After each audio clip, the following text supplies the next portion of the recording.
non-violent criminals. That's exactly what is going on here. That's exactly how disgraceful these people are on these CNN panels. They just simply don't care. But here's the point where Adam Mockler again makes the same types of statements that I make on this show every single day, which is we're all okay for the most part with deporting criminals who are dangerous. But we shouldn't be okay with the Trump administration prioritizing nonviolent criminals. Have a listen to this. Joining us at the table is Adam Mockler, Midas Touch's Gen Z creator. This is the moment, the type of dichotomy that I think is playing out here. On the one hand, it's completely uncontroversial for these suspects, because there were two of them, to be apprehended, deported if they were here in the country illegally. But on the other hand, Americans are also saying we want this to be more targeted. But the Trump administration is definitely going to use this incident to pursue what they're doing right now, which is mass deportations. Yeah, first of all, the shooting is absolutely horrific, and every American should be okay with deporting people who are criminals and who are dangerous and here illegally. But that is not what the Trump administration is prioritizing. They have reallocated funds meant for the deportation of criminals to the deportation of farm workers. Farmers have been complaining about this directly to Donald Trump, to people who are showing up to immigration hearings. They show up to their hearing and they get directly targeted, ISIS camping there. Or what about the 82-year-old who his family was told he was dead and he was found in Argentina? Trump's popularity on immigration has dropped 10 points over the past few months, and 70% of Americans want him to focus more on lowering prices. But he's deporting farm workers, enacting more tariffs. It's not popular. Yeah, I mean, of course it's not popular.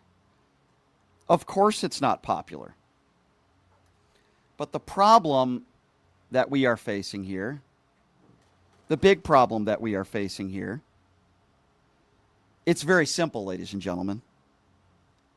You have a bunch of nonviolent criminals that are being sent to El Salvador prisons. You have a bunch of nonviolent criminals that are being separated from their families. You're not giving them an incentive. It's the opposite when you arrest them outside of the courtroom.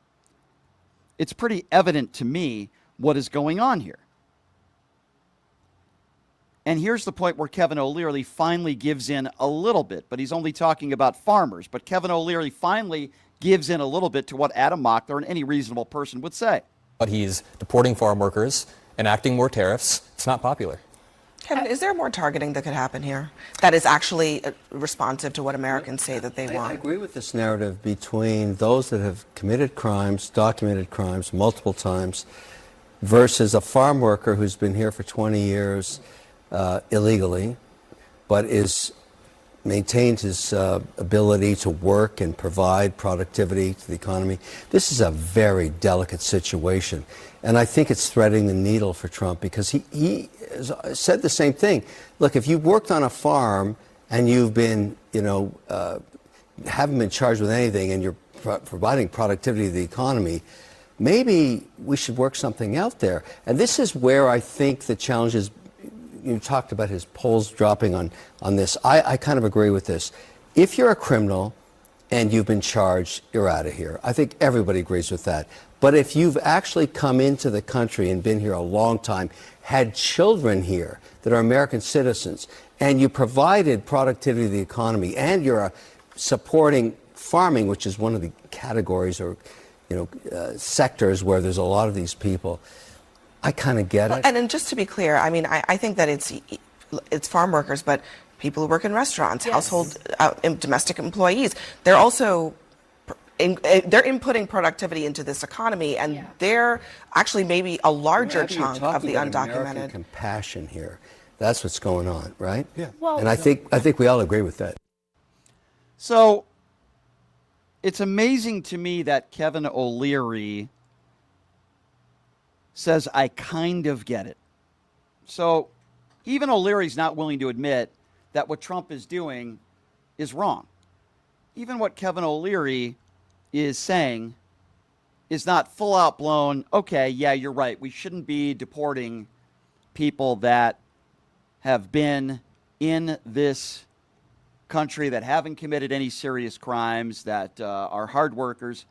Even Kevin O'Leary is not willing to go all the way with this. And then the issue turns to the Epstein files. And of course, another billionaire MAGA buffoon in Kevin O'Leary says this Epstein stuff is poop on a stick. I mean, he says it's nothing. It's a nothing burger now. Listen to what Kevin O'Leary has to say about this. Worst case scenario, all this stuff's true. Does that in any way affect the American economy or what's going on with There's more to life than the listen, American economy. There's justice and the fact that we might have pedophiles serving in our government right Oh now. my as we speak. goodness, that's the problem. that's horrible. Yeah. But I'm just saying, what people care about is how to feed their families and how the economy grows and take care of their futures. This stuff is poop on a stick. Nobody gives. I got to stop. If we want to. Interesting that he's about to say nobody gives a crap, right? Except all of the MAGA base for years. But now, all of a sudden, nobody gives a crap because Donald Trump is probably on the Epstein list. I mean, this really is unbelievable. It's unfathomable. I don't know what else to say. The cover-up is real. It's huge. And again, Kevin O'Leary on national television saying nobody gives a damn about the Epstein files when literally every single Trump supporter has been talking about it for years. Okay, he's simultaneously cutting. Well, let me just finish. Help you all out. He's Nobody cutting. gives a damn about Epstein because he's still dead. Okay, he's still dead. No one gives a damn. No, people what, give a damn. What they care about. Look at the American economy right now. A lot of people had a lot of mistrust on the tariff issue. Economy's on fire. Indexes all-time highs. Every country on earth wants to cut a deal with America. The average person at the kitchen table is not worrying about Epstein. Don't give a damn. They want to provide for their family, and they are. America's working. So That's this not is true. the American. So hold on. Let me just say, 100% working. Jerome Powell just announced that he's going to hold off on cutting interest rates again Who because cares? of the tariffs, and we've already started to see the inflationary pressures. We have a lot associated with more those on the tariffs. economy. Absolutely ridiculous. You have Kevin O'Leary now, at this moment, on national television, that is saying nobody gives a damn. Think about all the victims that have been brutalized, that want those that are responsible, and they want justice. Yes, I do believe Donald Trump is all over those files. Yes, I've said that before. Yes, I will continue to say it. Think about that for a moment. Think about that. And yet, we're led to believe nothing to see here. As Kevin O'Leary said, poop on a stick. And Kevin O'Leary is not the only one that is defending Donald Trump. Kevin O'Leary is not the only one that wants this Epstein story to go away. Speaker Mike Johnson is doing it as well. I want you to listen to Speaker Johnson because Thomas Massie has a petition to release the Epstein files. By the way, I applaud Massie for doing that, for wanting transparency. But you see, Speaker Johnson doesn't like that because Speaker Johnson only wants transparency if it helps Republicans. But if it hurts Donald Trump, in this case, perhaps being all over the Epstein files, oh no. Thomas Massie, bad. Have a listen to this. So as the leader of my party, I lead the incumbent protection program. Okay, that's my job. I go all around the country. I travel endlessly, incessantly. I have to raise over $300 million to do that, and we want everybody to come back. And some people, I try to protect them from themselves. You know, they kick and scream and bite their own colleagues. Some people seem to enjoy in trying to inflict political pain on their own teammates.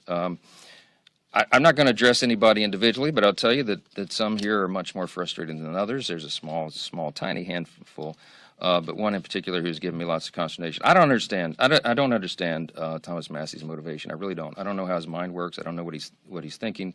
Thomas Massie could have brought his discharge petition any time over the last 4.5 years.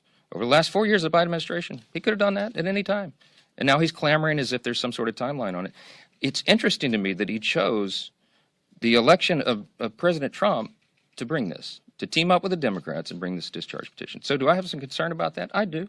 But you know, in me and my way, I try to follow Ronald Reagan's 11th commandment, never speak evil of another Republican. My gosh, it's hard to do sometimes around here.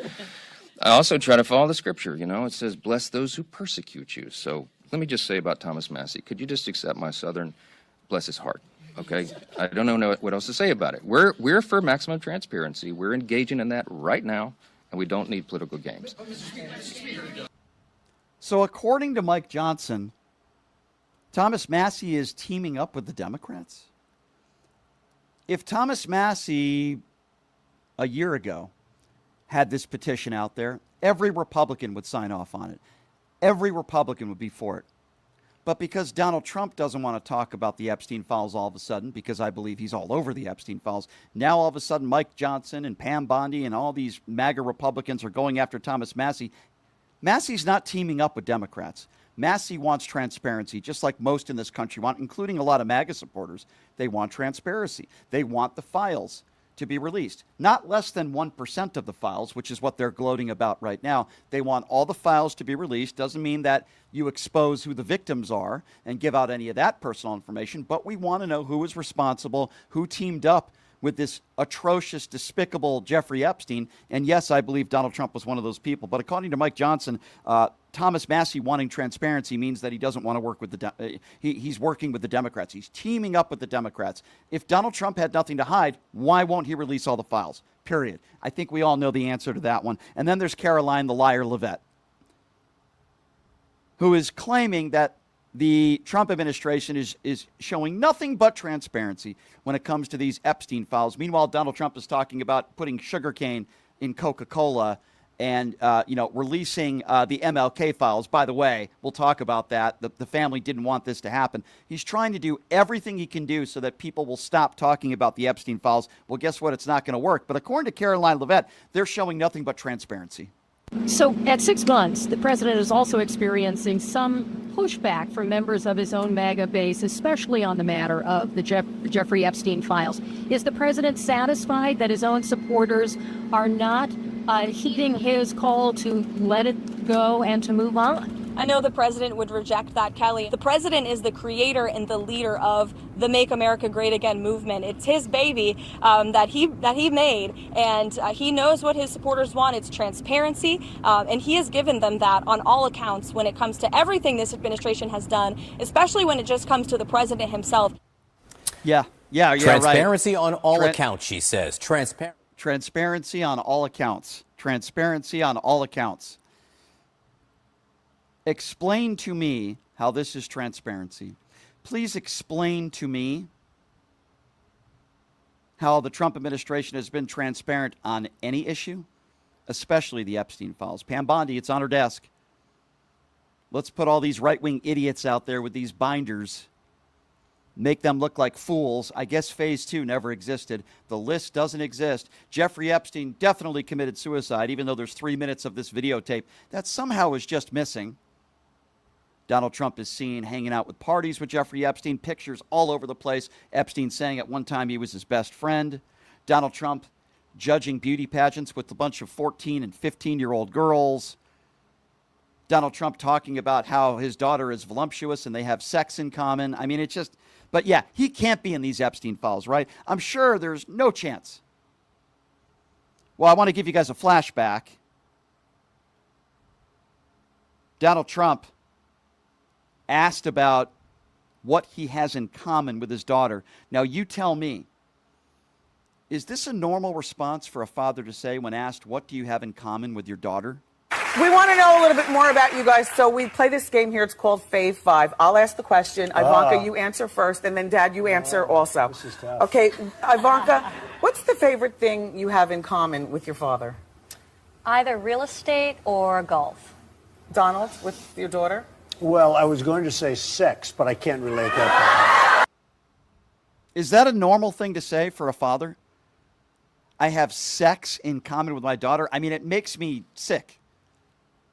But no, that guy could never be in the Epstein files. How gross is that? How disgusting is that, what you just heard? Ivanka Trump, yeah, real estate, golf, okay, normal, whatever. Sex is the first thing that is in Donald Trump's mind when talking about what he has in common with his daughter. But they want to say Joe Biden is the pedophile. They want to say Joe Biden is sniffing all these children's hairs. You're telling me this guy isn't in the Epstein files? They are doing everything they can right now, everything in the Trump administration to try to make this story go away. It will not. I will not let it go away, and many in the MAGA base will not let it go away either. And I want you to listen to some new audio from the Howard Stern Show that I have not played before on this program. And it makes my blood boil. I get it. Howard Stern is a provocateur. But I want you to listen to the way Donald Trump talks about being with young women. Listen to the way this guy spoke on the Howard Stern Show about that. What is the best thing about being Donald Trump right now? Well, other than the fact I'm married, okay? Right. And I'm very happily married. I have a great wife. But if I weren't married, I'd be able to get all of the girls I want, except for possibly Robin. Do you think you could now be banging 24-year-olds? Oh, absolutely. I have no trouble. Would you do it? I have no problem. Yeah, do you have an age limit, or would you? No, I have no age. I mean, I have an age. I don't want to be the like upper bracket, Congressman Foley with 12-year-olds. Can I make a prediction for you? Yes. I say you have one more marriage in you. Yeah. Well, that's nice. I'm sure Melania will love to hear that. No. Listen to the way he talks about being with young women, and he stutters a little bit when talking about extremely young, underage women. This is also the guy who bragged on the Howard Stern Show about going into teenage girls' locker rooms in the beauty pageants that he ran. Many of these were young teenage girls going in there while these young girls were changing and half naked. We also know that several women have come forward talking about how Trump went in there without their permission, and Trump bragged about it in a sexual manner on the Howard Stern Show. And now they are trying to get to Maxwell. Maxwell wants a pardon. Maxwell wants a reduced sentence. So if she does what they tell her to do, and that's why Trump's DOJ going in there, it's an inside job, then they will strike some sort of deal with her if she says that Trump didn't do anything wrong, he wasn't in the Epstein files. But if she actually tells the truth, she'll be in jail for the rest of her life. She'll never get out. So what do you think Maxwell is going to do? I would imagine she's probably going to lie. This is what we are facing, ladies and gentlemen. This is an inside job. And for all you MAGA buffoons out there that have been talking about the Epstein files for years, a very small percentage of you, but some of you all of a sudden want it to go away now. Charlie Kirk, yeah, I trust the government. Let's let this story go away. Or you just want to put on the blame on Pam Bondi, which makes you an idiot. Because Pam Bondi isn't making any decisions on her own. She certainly isn't making any decisions on her own when it comes to the Epstein files. She knows he's all over the Epstein files. Kash Patel and Dan Bongino know that he's all over the Epstein files, and he told them, put a wrap on it. This is at Donald Trump's directive, and he's doing everything and anything he can to try to make this story go away. Well, guess what, ladies and gentlemen? We cannot allow that to happen, and I am not going to allow that to happen. He is all over the Epstein files. He is hiding it. They are trying to put it under the rug, and as we speak right now, they are trying to put a deal together with Maxwell and maybe reduce her sentence if she completely nullifies or says Donald Trump had nothing to do with any of this stuff. That's exactly what they're doing. That is the playbook right now, and that is why they are trying to get to Maxwell right now so she doesn't spill the beans, because she knows Donald Trump is the guy, and probably the only guy, that can get her a pardon or reduce her sentence. That's exactly what they're doing right now. This is a major cover-up at the highest proportions, and that is not a conspiracy theory. That is a fact. It's why Donald Trump wants to talk about the sugar in Coca-Cola. It's why Donald Trump just released the MLK files. And it's why Donald Trump has his own members of the DOJ trying to get to Maxwell right now and speak with her to try to put a deal together with her. Not because they want the truth, not because they want to know who's on the Epstein list. It's because they are trying to cover up the fact that Donald Trump is all over the Epstein list. Period. End of conversation. We're going to take a quick break. When we come back, he is a prominent online personality and one of the biggest in the industry. He is on the left. I love so many of his takes, and I've been wanting to get this guy on the show for a long time. We're going to take a quick break, and when we come back, Destiny will be joining us live, and he'll be live on his YouTube platform as well. We'll take a quick break. We'll be back with Destiny right after this in a few minutes. You're listening to Pushing the Limits right here on KSHP. Hey, everybody. Are you struggling?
All right, welcome back. It is Pushing the Limits on a Tuesday. Thank you so much for joining us. Programming note, Parker will be joining us on the show tomorrow and taking some calls. That'll be fun. We're supposed to have Anthony Scaramucci, who's going to be joining us later on this week, David Pacman, so a lot of big names. And we have certainly a lot more to talk about and a lot more to get to. So, I get a lot of prominent people joining me on this program, a lot of people with huge followings, and I always appreciate it when they take the time to join me. So we had the Un-F America Tour's founder, Z, who came in studio last week, and I'm teaming up with them. I'm going to go do an event in Phoenix. And the guy joining me right now is somebody that I really enjoy. I've been watching him on social media for years now. Does a great job. Millions of followers on all these social media platforms, and it is certainly a pleasure to have him joining us now. Destiny joining us right now on the show. Destiny, it's good to see you. Good to have you on. How are you, sir? Hey, I'm doing really good. Thanks for having me on to chat. I appreciate it. I love your appearances on Pierce. I do Pierce once in a while as well, and they do the same thing to you that they do to me, and it's called right-wing hypocrisy, and I think you do such a good job in pointing that out. There's so much to get to here. Let's start with the Epstein stuff. We've been hearing from MAGA Republicans for years talking about we need to release the Epstein files. All these Democrat liberals in Hollywood are on this list, and now all of a sudden there's this huge cover-up, and you have some of the biggest Trump supporters that are actually criticizing Donald Trump. Some aren't, but some are. What do you make of this story? I feel like people need to harp on the fact that for so long, Republicans have told us that there's this deep state that's concealing all of these horrible things from us. They're trying to do it with the Obama stuff now. They're trying to do it with the Epstein stuff now. They've been telling us this over and over again. But the problem is now that they are the deep state and now that they're supposed to come up with evidence for stuff, they're completely empty-handed. And I think people are rightfully calling them out on it. I think they should be excoriated over this issue. I mean, they've done how many PR and publicity stunts have they done where, you had Dan Bongo Balls was on Tim Pool talking about how he had a CIA op that was telling him all this information. You had the binders that went out with all of these right-wing influencers say this is just volume one. You had Pam Bondi making these announcements that the Southern District of New York had all of these files that they discovered, and now mysteriously they have nothing. So are we supposed to believe there never was anything and they lied about it the whole time? Is there something and they're covering it up? Like, what are we supposed to think? This is the party of QAnon, and now you're telling us there's no conspiracy, Yeah, and what do you make of the fact that they're trying to get to Maxwell now? That's what we're learning. So here's what I think. Here's my theory. They're trying to get her to exonerate Donald Trump and to get her on the record to say, no, he's not in these files. And then maybe she would get a lesser sentence, maybe even a pardon. That's what I think they're doing. I think the only reason they want to talk to her is not because they want to get the truth out, because they're trying to cover up what, in my opinion, is Trump all over these files. Well, if you would have asked me a year ago, I would say that the idea that there would be that type of coordination between different branches or different sections of the executive in order to concoct a conspiracy like that would be probably extraordinary and wouldn't happen. But then when you saw what happened with Eric Adams up in New York and you saw that they blatantly do this type of stuff, I absolutely wouldn't put it past them to do something like that. So if Miss Maxwell is walking the streets of New York in 2 years after we found out that actually there was absolutely nothing in any of these Epstein files and Trump was totally innocent, I don't know. It wouldn't bother me if people thought that there was another reason why that was the case. Speaking of hypocrisy, Destiny, and we are asked about this all the time to talk about BLM. Every single time we bring up January 6th, they always want to bring up the summer of love. But yet, if you beat a police officer with their own baton on January 6th, you're a hostage and you're a patriot. They try to pin us in a corner, right? They do it with you all the time on Pierce and on other programs.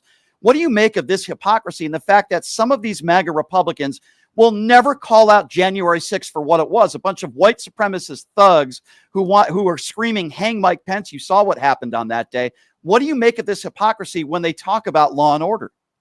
Honestly, I can't make anything of anything. I don't even know what is real about anything anymore. Was January 6th a big nothing burger where nothing bad actually happened at all? And the one cop that, died, that didn't happen. The only person that actually died that was killed was not AOC, was Ashley Babbitt, who was innocently shot for no reason? Or was it actually a huge event that got instigated by a whole bunch of FBI ops that were on the ground and Antifa super soldiers that were there that were fighting at the same time? I don't know. Am I supposed to think it was a big deal or not? It's the same thing with COVID, right? Was COVID this super virus that was created and bioengineered in a lab to kill us all? Or was it a nothing burger that was just, not even worse than a cold that the big pharma used to sell us vaccines? I feel like the MAGA conspiracy theorists are living they're constantly in 6 different realities at once, depending upon what type of conspiracy theory they're trying to argue. Yeah, I agree with you. And now Obamagate comes back. And my theory on this, and I want to get your thoughts on this.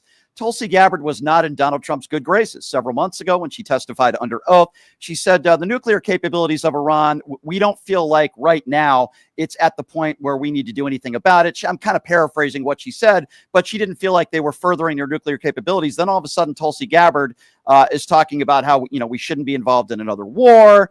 And then she's not invited to any meetings, and you don't see her in front of the media. Now, all of a sudden, she's talking about Obamagate, which is, by the way, a joke, right? I mean, we know that Russia did interfere in the election. It was in the Mueller report. Now, whether that changed the outcome of the election, I'm not willing to go that far. But this is all nonsense. And then now you have the president of the United States saying Obama should be thrown in jail. I mean, Destiny, this is unprecedented territory that we are in. And it's highly unconstitutional because I remember hearing from this wonderful Supreme Court that the president could commit no crime. So even if Obama had done anything illegal, I mean, we shouldn't care about it, right? Because apparently the president of the United States is above all of that. Again, like we're living in like 6 different realities at the same time. What I really want to know about Tulsi Gabbard is how did our director of national intelligence miss the fact that we were being actively invaded by Venezuela? Because remember, the whole point of the invocation of the Alien Enemies Act was that there was some kind of invasion happening in the United States. And that's why he invoked that in order to deport Venezuelans to concentration camps in El Salvador.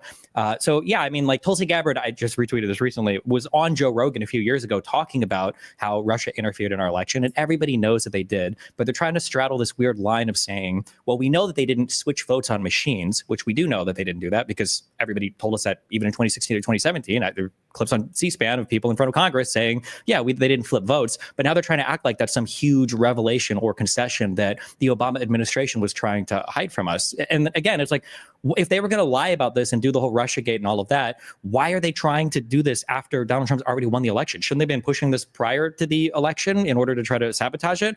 Like when Comey made multiple announcements about Hillary's email investigation or any of the other 50 billion, the Benghazi investigation, everything else, I think that one of the important things I think to keep in mind here is they're trying to rewrite a lot of the vernacular that we used to discuss January 6th. They're trying to reassign that to Democrats. That's why you're hearing them say, when you're hearing things like, why are they saying seditious conspiracy? It's because so many people in the Oath Keepers were convicted of seditious conspiracy against the United States. Why are they saying coup or insurrection in LA? They're saying coup for this because they want to get rid of the J6 coup attempt. When they say insurrection in Los Angeles over the ICE protests, it's because they want to have that in your mind when you think of insurrection, not January 6th. Yeah, and I've seen some of these debates you do with some of these people where they'll try to make that correlation to like the Brett Kavanaugh hearings and all that and try to turn that into some sort of insurrection. And my response to that is, first of all, does January 6th happen if Donald Trump doesn't lie about the 2020 election? Of course, the answer is no. Did anybody die? Were officers beat with their own batons? And can you imagine if that did happen and then say, I don't know, Barack Obama or Joe Biden called them hostages and patriots and pardoned all of them? Yeah, and even so, be careful to fall for this. Don't fall for this trap. And I can tell you wouldn't just because we were saying it. This is so easy when people say like, "What do you think about this and this and that?" You go like, "Oh, I think that's really bad. I condemn it." Like Biden and Kamala had to condemn the rioting and the violence on the BLM stuff when they were running for office. They had to condemn that too. That's so easy. It's like, oh yeah, I condemn that. I think that was bad. Now, what do you think about J6? And they'll never condemn that. It's never the same. And when I go on Piers, I don't know if you saw one of these appearances. I don't condemn any of it publicly anymore. Why would I ever do that? It feels like almost like a liberal minstrel show where I'm supposed to be up here taking the fall for every single bad thing that anybody, a sensible liberal, has ever done. And then meanwhile, conservatives, the majority of the conservative party doesn't even believe in the outcome of the 2020 election. And that's the exact same thought that led to January 6th. And I'm supposed to apologize for some act of violence where people have already been arrested and convicted of crimes. I don't remember Biden pardoning everybody for the crimes that happened when BLM was rioting, the same way that Donald Trump did on the J6 stuff. And that's not even scratching the surface of the insane pardons that this guy's done. Yep, and that's they do the same thing to me when I appear on Pierce. They try to make these weird analogies and put us into this corner. It never seems to work. Speaking of which, let's talk a little bit about immigration. You debate a lot of MAGA people, as I do on a daily basis, right? And when we ask these people, what are you happy about what Donald Trump has done in the first 6 months? Usually they always talk about, I love his immigration policy. And I ask them, are you okay with people not getting due process? Are you okay with people getting arrested outside of courtrooms when they're seeking asylum and they're trying to do it the right way? If you want to give them an incentive to do it the right way, boy, isn't that a great thing to do, right, Destiny? Arrest people right outside the courtroom. So, we all don't want violent criminals in this country, right? That's one thing. But a lot of the people on this new, what do they call it? The crocodile Alcatraz or whatever they're calling it. Most of these people are not violent criminals. And this isn't the country that I want to live in, Destiny. I don't think it's the country you want to live in either, where in front of Home Depots and throwing people to the ground and putting cuffs on them, in some cases not even identifying themselves. I don't recognize this country anymore, Destiny. And what do you make of Donald Trump's immigration policy and the way they're handling things? One thing that I wish here is I wish the Dems would have like a more coherent identity when it comes to pushing for certain policies or platforms, because it would make it easier to attack the right on their positions. I think something that's happening here, there's a couple of phrases in psychology, like expressed preference versus revealed preference, where somebody might think they like a certain thing, but then when you push them a little bit, you find out that they actually like a different thing. For a lot of conservatives, and I've been arguing this for a long time, you can run through this, you can do this whole like rigmarole on immigration debate where, okay, well, how many asylum seekers should we accept? And what kind of illegal immigrant should we be going after? But the conversation has to be taken way back. And it needs to start with, do you think we should have immigrants at all in this country? Because remember, Donald Trump rescinded birthright citizenship with an executive order. And I think that the conversation needs to start there. Rather than getting lost in the weeds on like the minutia of what type of asylum seekers we want, we have to keep in mind that for a lot of these conservatives, they don't want any. And when they play this weird game of, we just want to get the criminals out of this country. Okay, sure. Why are you raiding Home Depots then? Well, if you illegally immigrated to this country, you're a criminal. It's like, oh, so you want to get rid of every illegal immigrant. That's where the conversation should start then, right? You want to do the actual mass deportations, which they all held the signs up for at the RNC. So it's not like we should be surprised. Right. Do you feel, as I feel, Destiny, that Make America Great Again, in most cases to me, is Make America White Again? Just based on policy, I think a lot of Donald Trump supporters, they're afraid because they don't want minorities in this country. And then when you hear a MAGA Republican in office say, no, we want them in here, we just want them to do it the right way, then why do you keep voting against bills where Democrats put forth to try to make it easier for these people to get a pathway to citizenship? If they wanted these people in this country the right way, why should it have to take 10 or 15 years for so many of these people to come in the right way? I just think it's Make America White Again. I think that's what this slogan means. I think there's an undercurrent of racism for a lot of it, but I think that in a more scary way, I think that less so it being racist, I think it's more of a very anti-globalist, xenophobic message. And the reason why I say that is because like some of the older neocons might have had these issues of racism, and the way that you deal with racists, there's a quote, it's like racism never survives first contact or whatever. Like generally, if you just see more people, you have more exposure in life, these thoughts kind of change. But I think with this new trend, the new like xenophobic ideas that are taking hold, these are powering so many really bad, toxic MAGA thoughts, because it's not just that they want to cut off immigration from so many other parts of the world. It's also that they want to tear off every single other country. They want to destroy our relationship with every single other country. They don't want us to be involved in any foreign affairs whatsoever, even if they're like strictly beneficial for both sides. They want to get rid of things like USAID. So I think that I think it's worse than racism. It's this very weird, ultra isolationist, America on its own policy where, they'll say, but usually they'll never say like, I want to get rid of all non-white people. They'll just say like, I want to go back to how many white people we had in 1960. Yeah, and what does that even mean, Make America Great? Well, was it great when women weren't allowed to vote? Was it great when we had slavery? Like when was it great? Listen, I'm very happy to be in the United States. I'm obviously not happy, and you're not happy who's running the country right now.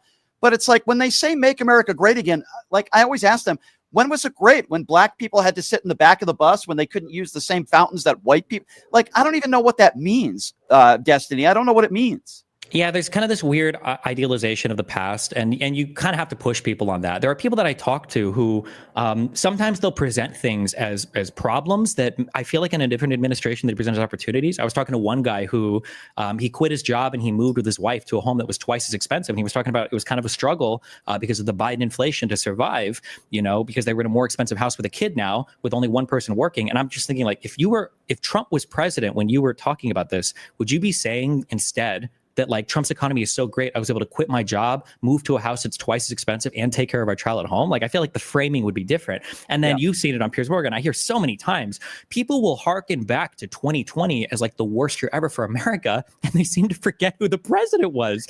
I hear Dave Smith say things like censorship was never as bad as it was in 2020. It's like, Trump was president. Remember how horrible the liberal lockdowns were in 2020? Trump was president. Everybody seems to forget that somehow. I don't know how. Yeah, that's actually a really good point. Destiny, I don't know if anyone's ever asked you this before. Unfortunately, it would have to be a PG-13 answer because we are on the radio too. But if you had the opportunity to sit down with Donald Trump, I don't even know if you would ever take that opportunity to sit with him behind closed doors, There's no cameras. There's nobody there. It's just you and him. I'm just curious, like, what would you, because you're just as you're just as big at criticizing Trump, for lack of a better term, as I am. I'm curious, what would you say to him? What would I would be torn between trying to ask questions to understand, like, what is it that actually drives you, versus just like asking him things like, how many continents are there on the planet? What are the 3 branches of government, and what do you think they do? But yeah, Trump is deeply uninteresting to me in the way that he conducts himself. Like, it truly is. If you spend any time on YouTube or in the streamer world, like I just analyze this president as an influencer now, because he basically conducts himself as such, right? Yeah. Like, as a streamer, what are you trying to do? You want to stay relevant all the time, so you have to produce content constantly. That's why he's truthing and tweeting constantly. You're starting fights with everybody for drama to stay relevant. Like, this is what Trump does. He conducts himself like a YouTuber does, basically. If there was one person on the right that you haven't debated, or that has declined and does not want any piece of you, because obviously you're an extremely smart guy and you're very good with debating really anybody, because I've seen a lot of your videos, who is that one person that you would just want to sit down with face to face and have a debate with?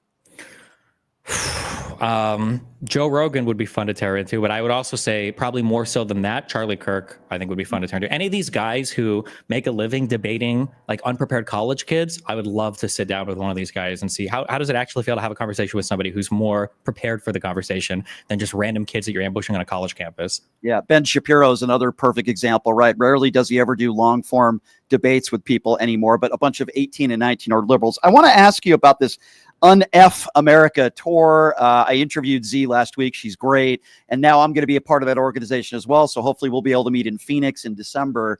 Talk to me about this organization that you're obviously the big name you're a part of, and what you guys are obviously trying to accomplish. It is to get to some of these people that are Charlie Kirk fans, that are young, that maybe don't follow politics and don't follow policy and just believe all the BS that Charlie Kirk and many of the people in Turning Point spew.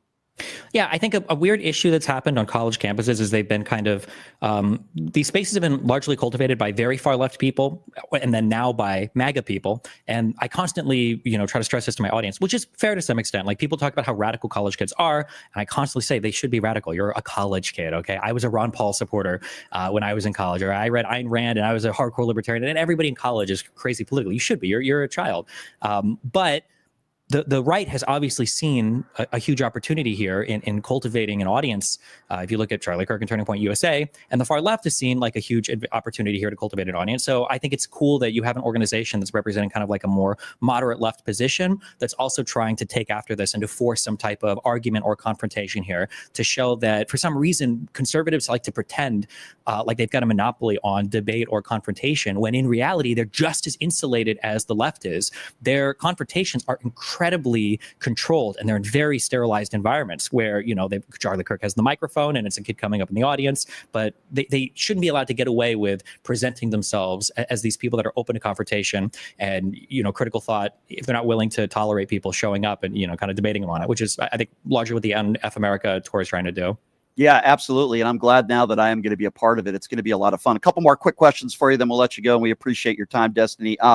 Did you think that it would be this bad 6 months into Donald Trump's administration? I got to be honest with you. I thought it'd be really bad. I didn't think it would be this bad. When you look at what's going on in this country with the tariffs, when you look at what's going on, I'm going to end the war in 24 hours. We know that the war in Ukraine is worse now than it was on day one, getting us into a war with Iran. We can get into the whole Israel discussion, but when you look at where the economy's at right now, when you look at we're probably headed towards a recession, did you think, Destiny, that would be in the position that we're now, where it would be as bad as it is if Donald Trump won, which sadly he did? So I think the difficulty with analyzing Donald Trump is people like to compare him to Hitler a lot, or to other like authoritarians or dictators. And the difficulty with Donald Trump is that Donald Trump did not do some very clever coalition government finagling, holding together a bunch of parties, say like Netanyahu does, or, tricky laws like, the Enabling Act in the Reichstag or whatever, like Hitler did. Donald Trump, unfortunately, has the support of half of America.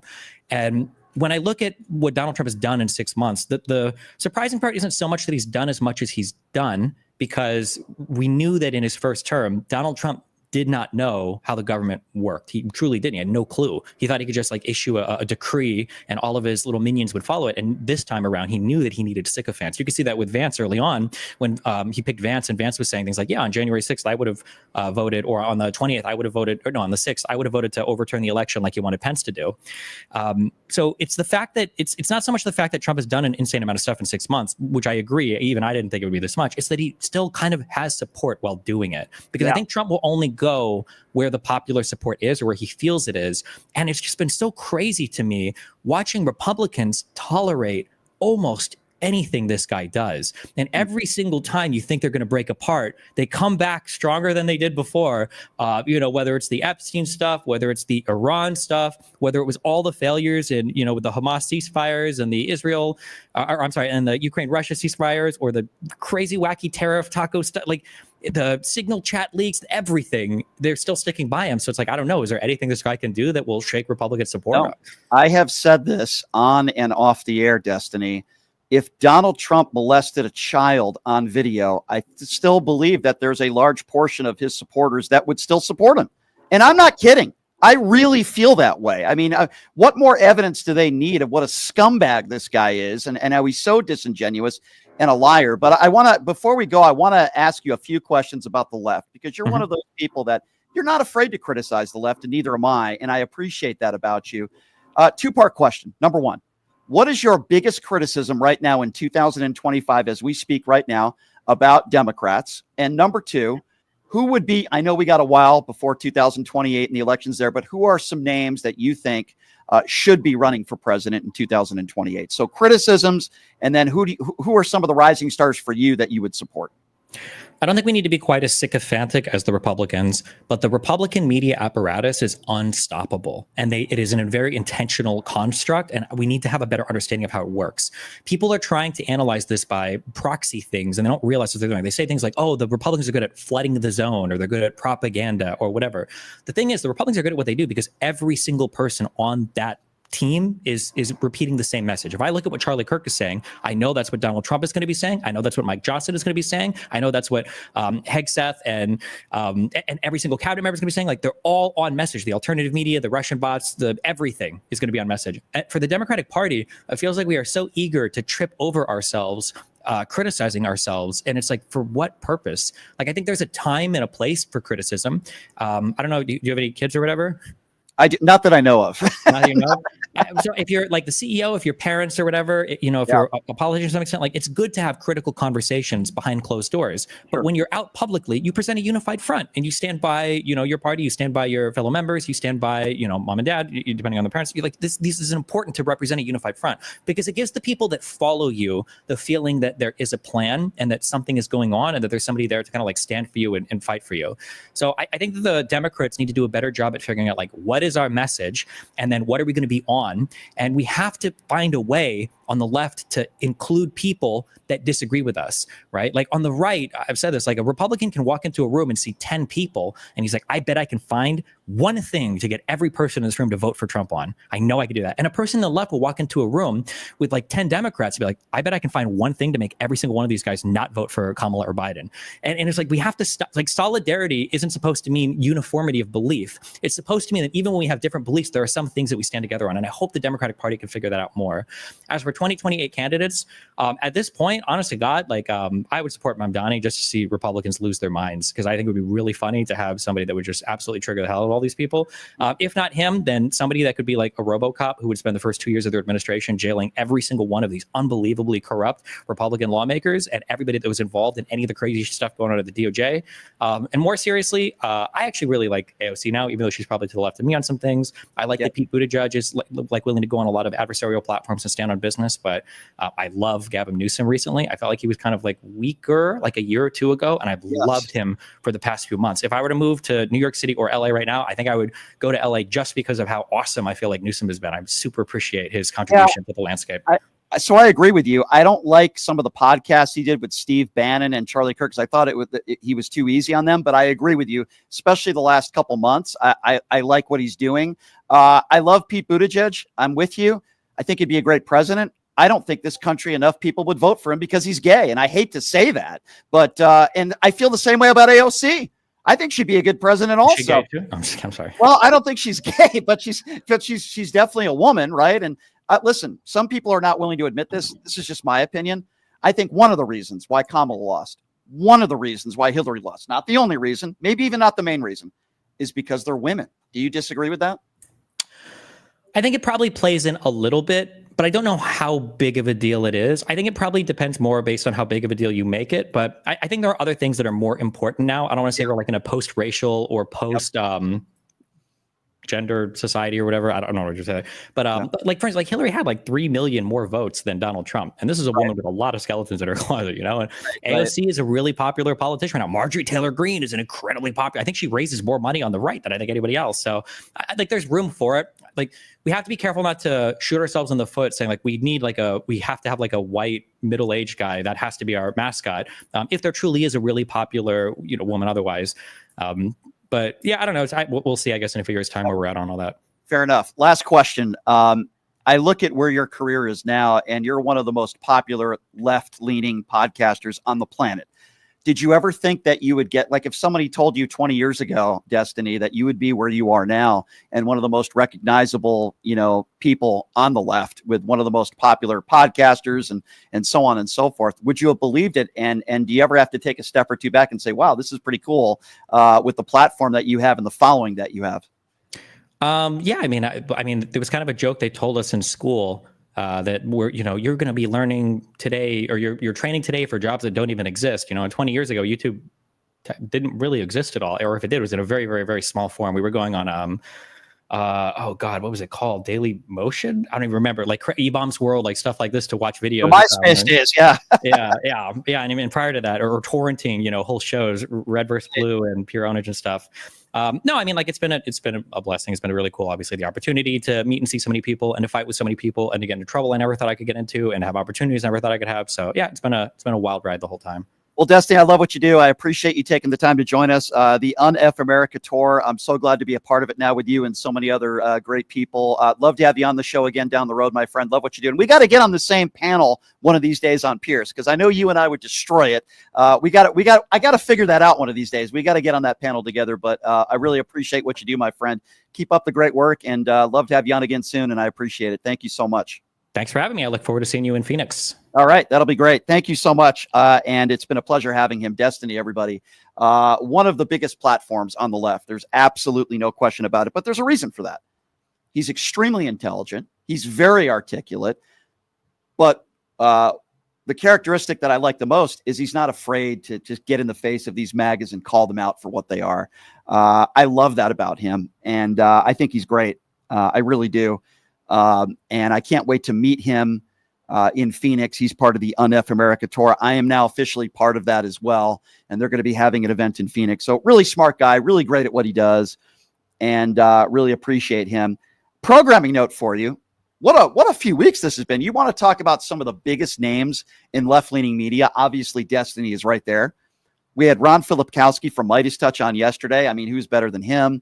We had Adam Mockler on the show last week. Adam will be coming back on very soon. And then tomorrow, making his PTL debut, I met Parker in Las Vegas last year. We kind of hit it off. And I was speaking to him the other day.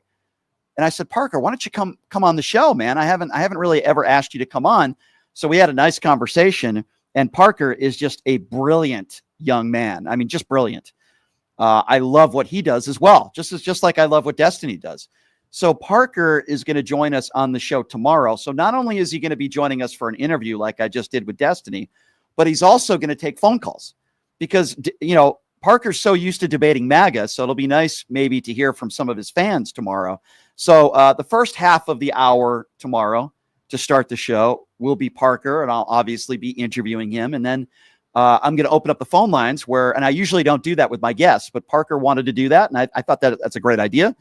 So we will open up the phone lines tomorrow. Well, you will actually get the opportunity to ask Parker a question, or maybe even just say, hey, I love you. I love what you do. Because I think that's important. So Parker's going to be joining us on the show tomorrow. So we love having these guests on, some of the biggest names in the media, certainly in left-leaning media. And we appreciate them taking the time to join us, as I always appreciate them for taking the time. And it seems like every single day I'm getting less and less people from the far right that want to do this show. And I think there's a couple reasons for that. You could probably come up with those reasons for yourself, but doesn't mean we're not going to continue to work to try to get right-leaning people to do this program. But we appreciate Destiny taking his time. So there's a lot to talk about today. There's a lot to get to. Again, we look forward to Parker doing the show tomorrow. Sad note, and I mentioned this to start the show, and most of the show is politics, but we lost Ozzy Osbourne today at the age of 76, the Prince of Darkness. I will open up the phone lines, by the way. It's 702-221-7283.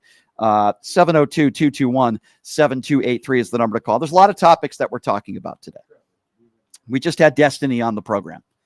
So it appears as though Donald Trump's DOJ is now trying to get to Maxwell. Why?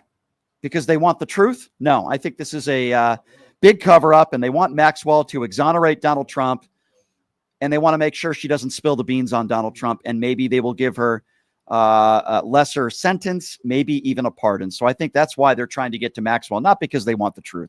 So we're learning about that. We're also learning about Donald Trump saying he wants to jail Barack Obama, whether it's sugarcane and Coca-Cola that he's talking about. As I mentioned, he released the MLK files with Martin Luther King Jr.'s family not wanting him to do so. We know what happened to MLK. We know that he was murdered. We know why he was murdered. What we want to know is what's in the Epstein files. And then the Trump administration is bragging about the less than 1% of the files that they're going to be releasing, and we know why they're doing that. There is no transparency within this administration. We know that 100% for sure. And as we look at the next few days that go by, and we look at more and more what is going to be transpiring within this administration, the last thing that they want to talk about is the Jeffrey Epstein files. Why? Because I guarantee you Donald Trump is all over them. That's why. So the number to call if you want to be a part of the conversation is 702-221-7283. That's right. I get the biggest names on this show, names that I think a lot of people like. We just had Destiny on the program, and Parker will be joining us on the show tomorrow. Again, that number, 702-221-7283. Let's go to Al. Al is first up on PTL. Hello, Al. Hey, I wanted to talk to you. You said that right-wingers don't want to do this show. I'm going to give you my opinion. It's because every time you talk about things, you sexually pervert everything. Donald Trump, how long it takes him to do his thing in bed, the knee pads. And then you talked to me the last time, and then you gave the example if Trump is going to be sodomizing his kid. I mean, what's wrong with you? You have a girl here who's masturbating online, and you. I don't know what you're talking. Okay, so hold on. That's Al, why nobody wants to be on the show anymore. Al, are you You're going a sexual to pervert. Al? Are you going to stop Go now? ahead. And are you going to allow me to respond? No, I'm gonna. Yeah, Okay. I said what I had to say. Go ahead. So first of all, Al, nobody's ever accused me of rape. The guy who you supported has 25 women that have accused him of rape or sexual assault. I've never been proven in court to be an adjudicated rapist. That's the guy who you support. My best friend was never Jeffrey Epstein. That's number one. Number two, as far as you saying that people that come on this show on the right, I sexualize everything. Caroline Levitt did this show. Did I sexualize stuff with her? No, what about Nicole? No, hold on. I need you to pay attention. Stop doing whataboutism. I need you to pay attention. You said that right people won't do this show because I sexualize everything with them. You just said no. I did have Caroline Levitt on the show. I had Robert F. Kennedy Jr. on the show. Did I sexualize anything with Robert F. Kennedy Jr.? No, I'm talking about. No. You said the reason why. You don't get. No. You don't get it. You don't get it, Al. I had Vivek Ramaswamy on the show. Did I sexualize anything with him? How about all the other times you did? How about? What I'm talking about. Can you name me one? Can you name me? Why don't you shut up and listen? Have I had anybody far right doing this show and somehow I see Al? Here's the problem. You don't want me to talk about Donald Trump's sexual escapades. You don't want to talk about him bragging about sexually assaulting women. You don't want to talk about the fact that even you admitted yourself that he is part of the Epstein files, most likely. That's the guy that you support. You see, that's not sexualizing things. It's trying for people like you to understand, which clearly you don't, that the man who you still support and the man who you voted for is the sexual predator. Al, do you not understand that? There's a difference between sexualizing things and speaking truth to the fact that you probably voted for a rapist. Do you not understand the difference, Al? Okay, what I'm talking about is when the last time I talked to you, you said if Donald Trump was sodomizing his kid and you saw a video, would you vote for him? First of all, people and here's what you said. Hold on, let's go to that. I asked you a very specific question last time you called into the show. I said, if you saw Donald Trump molesting a child on video, would you still vote for him? Al, you didn't say unequivocally no. Let me finish, and then I'll let you respond. You didn't say immediately no, unequivocally no. You thought for a couple seconds, and then you said most likely not, leading us to believe. Hold on. I will let you in a second when I finish. I said if he was molesting a child on video, and you didn't say no, I wouldn't vote for him. You said most likely not. Well, let me tell you something, Al. If somebody asked me the same question, whether there was an R or a D next to their name, I wouldn't pause. I wouldn't say most likely. I would say unequivocally no. And that is the difference between somebody like you and somebody like me. I don't vote for sexual predators. I wouldn't vote for a rapist. You did. So don't you say I'm the pervert here. The man who you support and the man who you voted for and you continue to support is the pervert. He was best friends with Jeffrey Epstein. He was the guy that cheated on every single woman he's ever had. He's the guy who's an adjudicated rapist. You support rapists. I am not a pervert, Al. I just call out the perverts and you support one. Okay, what would you say about somebody who asks somebody, a caller, a question that says, if Donald Trump was, if you saw a video of Donald Trump. You know why I'm asking that, Al? Do you know why I'm asking that, Al? Let me finish. Oh, okay. I thought you were going to let me finish. Go ahead, Al. Now, first of all, right now, people are making fake videos, and that's why I thought it could have been the question wasn't about no, Al. You're not video. No, you're not getting away with that. The question wasn't about a fake video. The question was unequivocally if he's on video molesting a child, and you don't even understand hold on a second, Al. You don't even understand why I'm asking that question. So, Al, let me explain to you why I ask you that.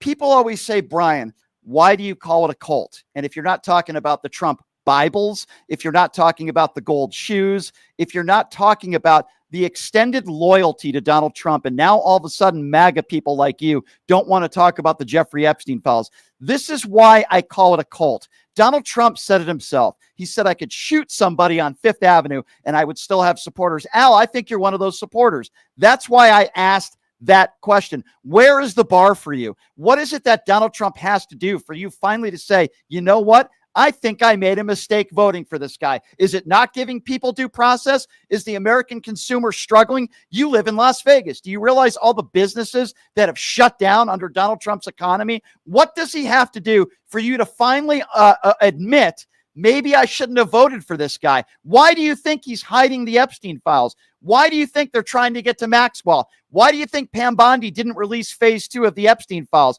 Maybe it has something to do with the fact that this was Donald Trump's best friend at one point. They were hanging out at parties together. Maybe it has something to do that he was on the Epstein flight log 6 times. Maybe it has something to do with this is the same guy who was literally going into teenage girls' locker rooms. And by the way, this isn't fake, Al, because Trump admitted this on the Howard Stern show, that he was going into teenage girls' locker rooms without their permission and seeing them undress.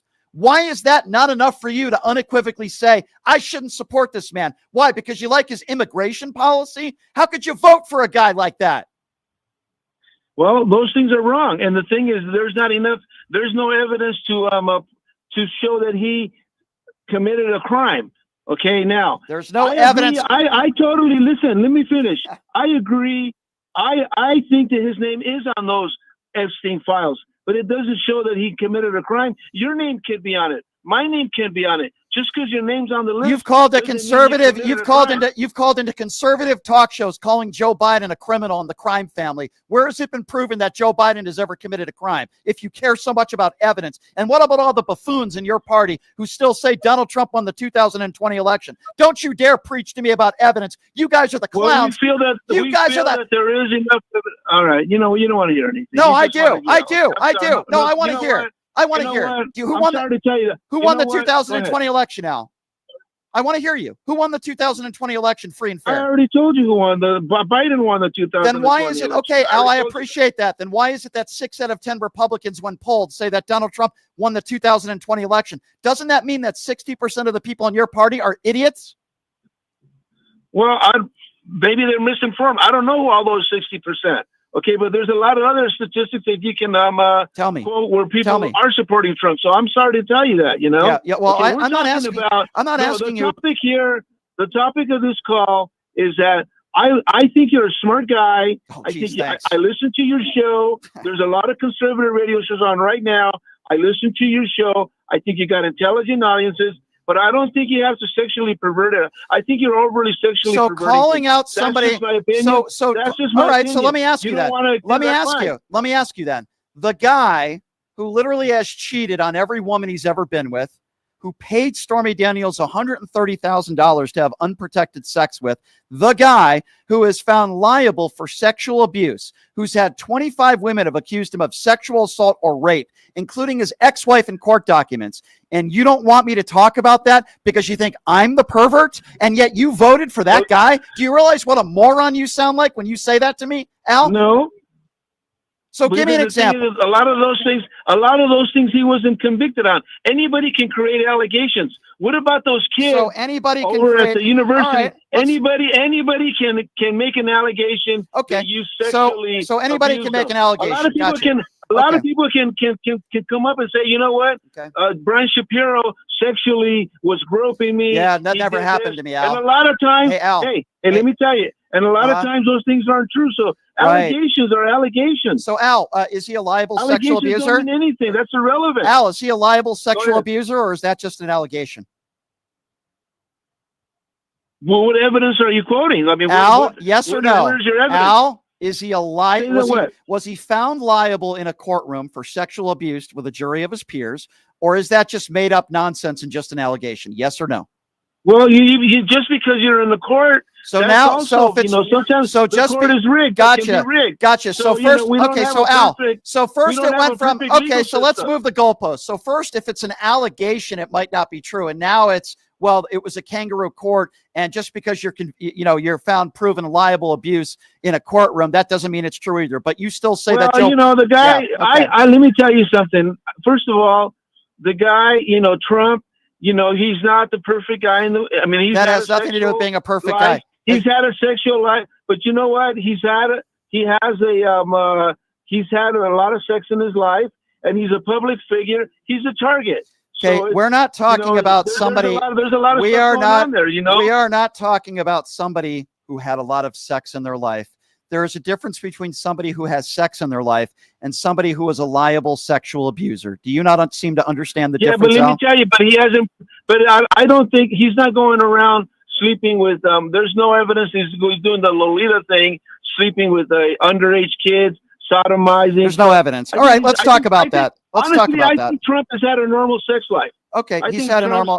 Okay, well, I know a lot of people in my life that have had a normal sex life haven't had women way before he ran for president that have accused him of rape. Oh, really? No, really? Nope. And what about Nicole?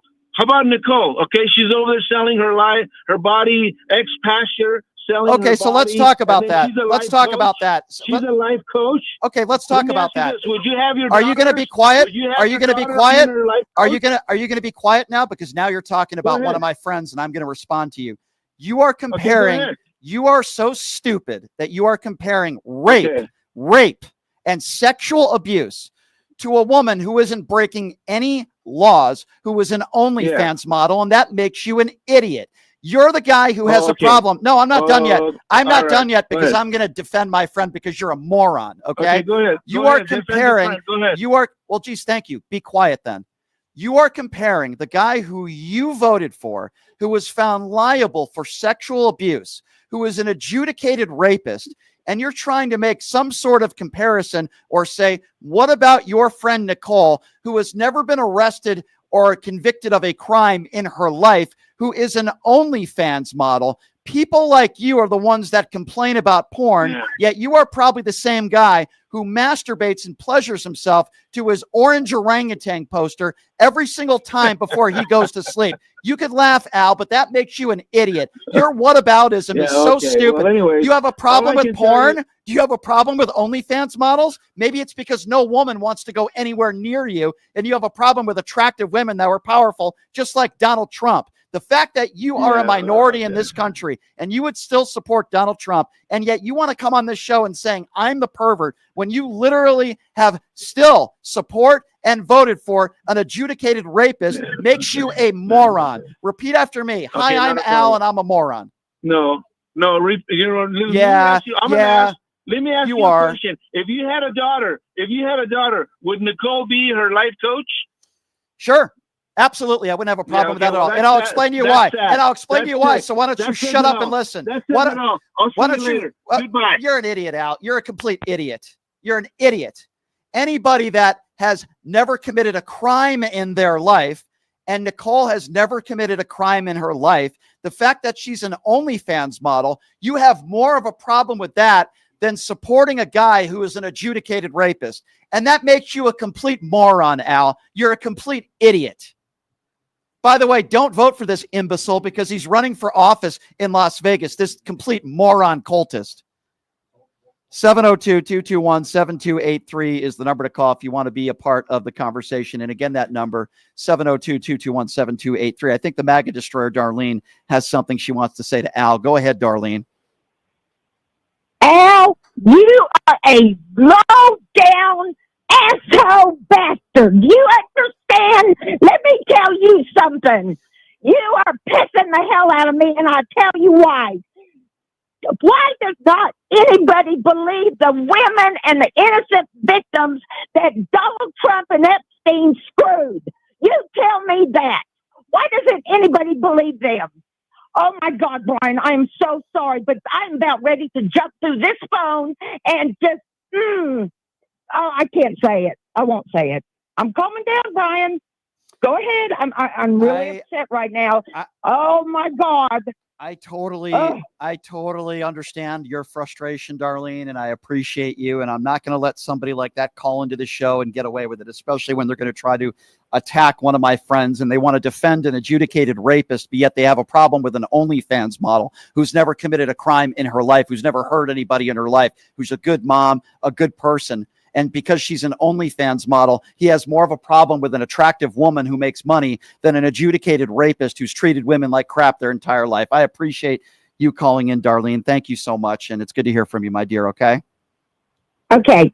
Thank you. Bye-bye, Darlene. 702-221-7283 is the number to call if you want to be a part of the conversation. Let's see. Let's go to Trish. Trish is next up on PTL. Hi, Trish.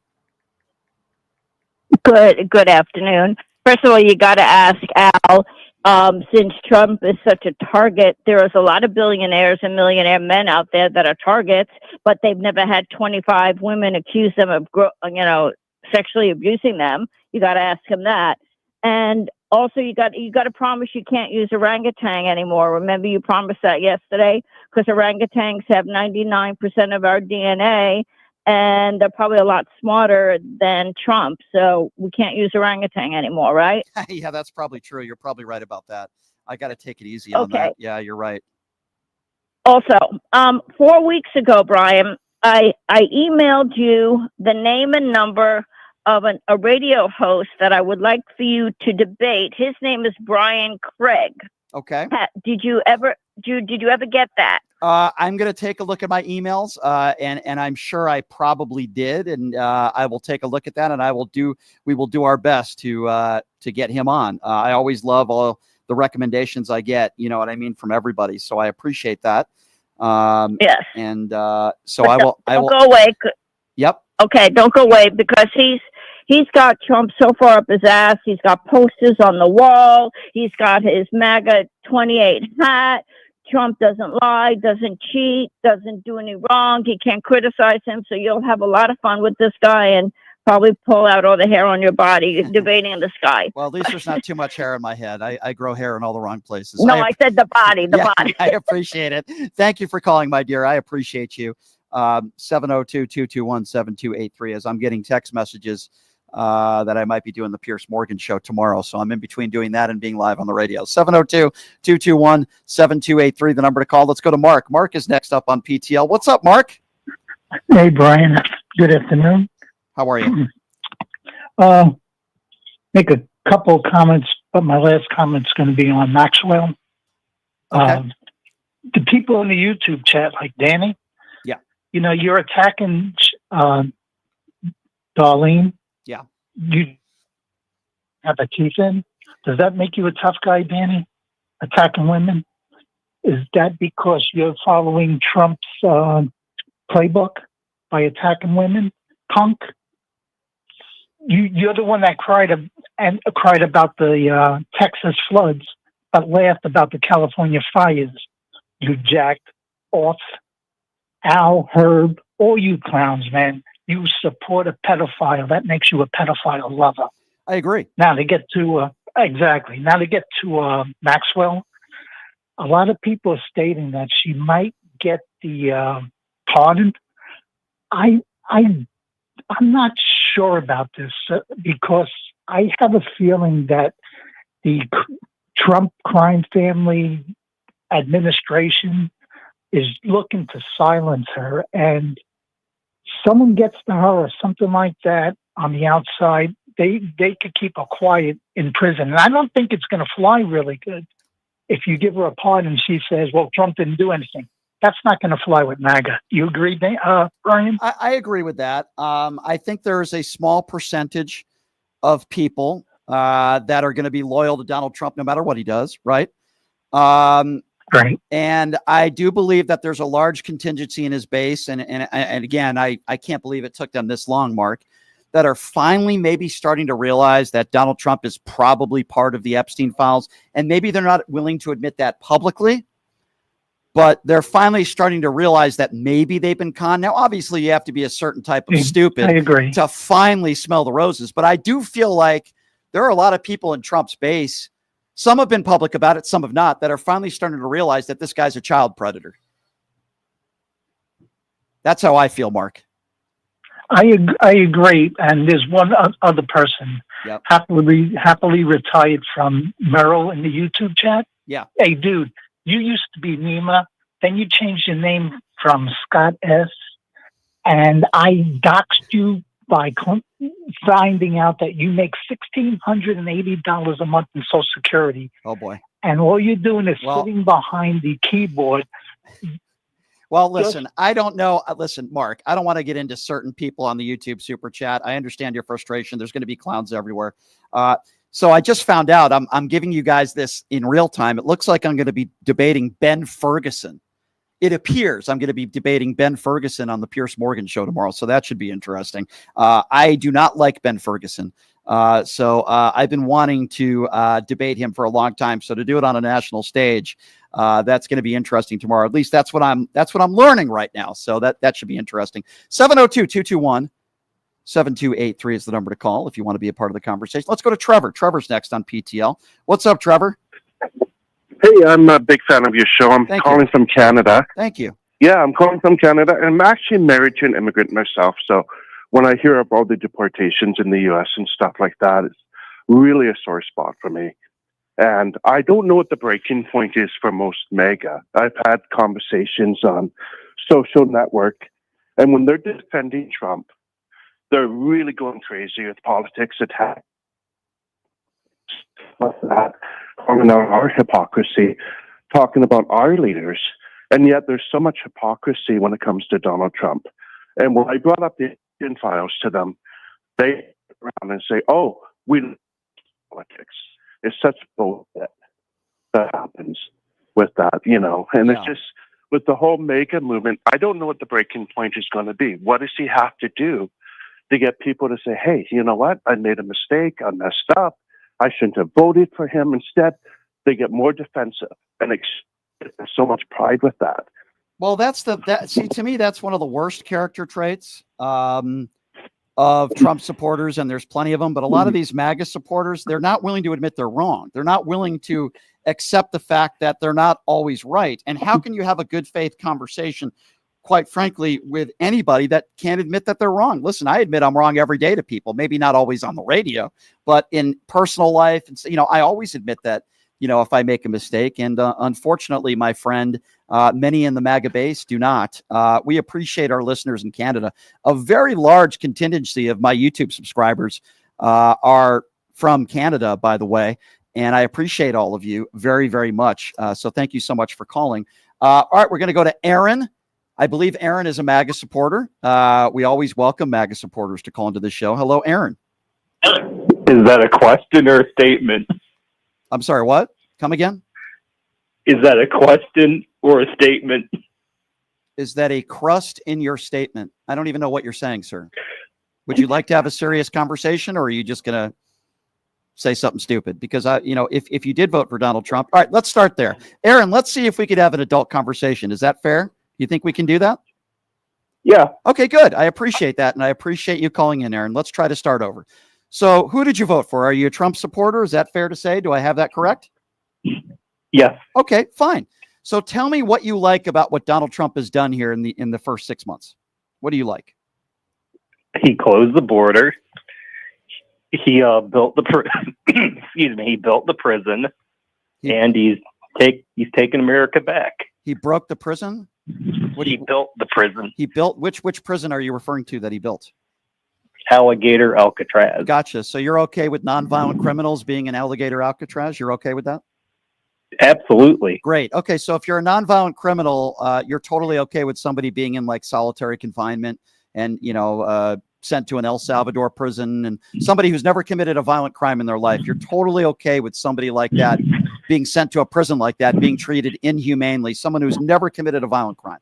You're okay with that? Oh, well, if they came in illegally, then yeah, they have to. I mean, they have Wi-Fi, they have air conditioning. I mean, on my tax dollars. They have Wi-Fi, they have air conditioning. So if you've never committed a violent crime in your life, Aaron, you're totally okay with somebody being sent to an El Salvador prison, in some cases a prison where they haven't even been born in that country, being separated from their families. So if you've lived here for 20 years, you've never committed a violent crime in your life, and you have kids here, you're totally okay with an ICE agent taking you, ripping you from your family, and being sent to one of the highest maximum security prisons in the world. And Aaron, you have no problem with that. Is that what you're saying? Well, they came in illegally, then they have to pay the consequences. So the consequences. So what are the consequences of being a 34 count felon?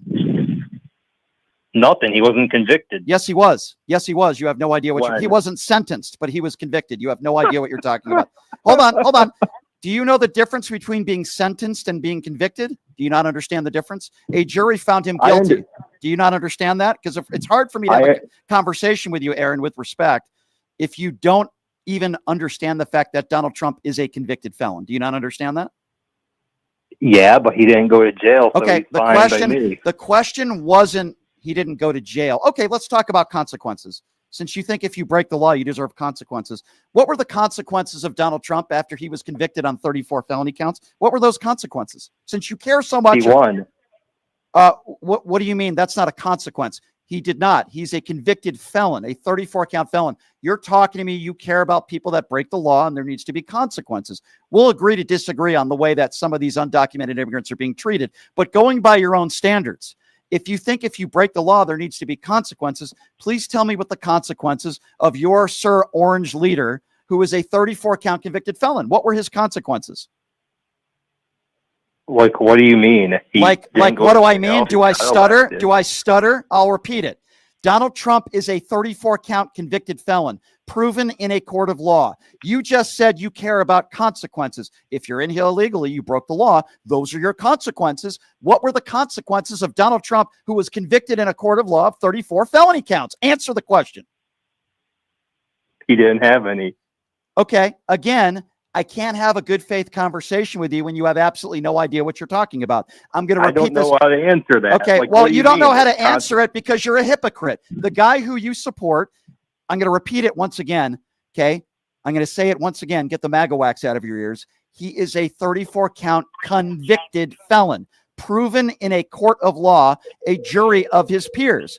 What were the consequences? Do you think Donald Trump should have had some consequences? He's a 34-count convicted felon. You seem to want to have consequences for someone who's in this country illegally to be sent to one of the highest maximum security prisons in the world.